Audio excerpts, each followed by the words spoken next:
কুদ্দুস ভাই দেখে বোঝা যায় কুদ্দুস ভাই পারে। আমি কুদ্দুস ভাই আচ্ছা, কুদ্দুস ভাই রাতে তুলে দাও। তারপরে যাবো।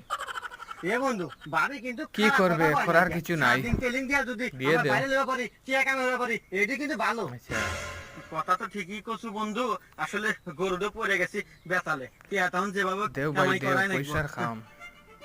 আচ্ছা কুদ্দুস ভাই, যাও। আপনারা যে দিয়া গেলাম হাতে 7 দিন 7 একটু দিন ভালো খুব করে টেলিং টেলিং করা, দিয়া। 7 দিন পর পাঠা দেন কাজ নাকি একদম বন্ধু? শিখাইয়া দিও। টেনশন না লাগবে না, ঠিক আছে। আচ্ছা। আচ্ছা ভাই আমার গেলাম তাই। 7 দিন তো চলে গেল, আইস তো আইবরি তোর ভাবি আই যাইব। কি রে বন্ধু কি হইলো করে? আরে বন্ধু লোকেশন খুঁজতেছি। আচ্ছা। আজকে তোর ভাবি আসবে না, 7 দিন পার হয়ে গেছে, ভিডিও বানামু। ও যাক বন্ধু, তাহলে তো আমরা বাইরে যাই গেলাম কেমন না? খুশি লাগে কি কর, দেখে, শুধু খুশি ভাইরাল লাগে। কে? আরে শুধু ভাইরাল না তো, 3 মাসে কামাবো 45 লাখ। তোর ভাবি কাশ পেয়ার দে। যাক বন্ধু, অবশেষে আমাদের স্বপ্ন পূরণ, সাকসেসফুল আমরা। সাকসেসফুল।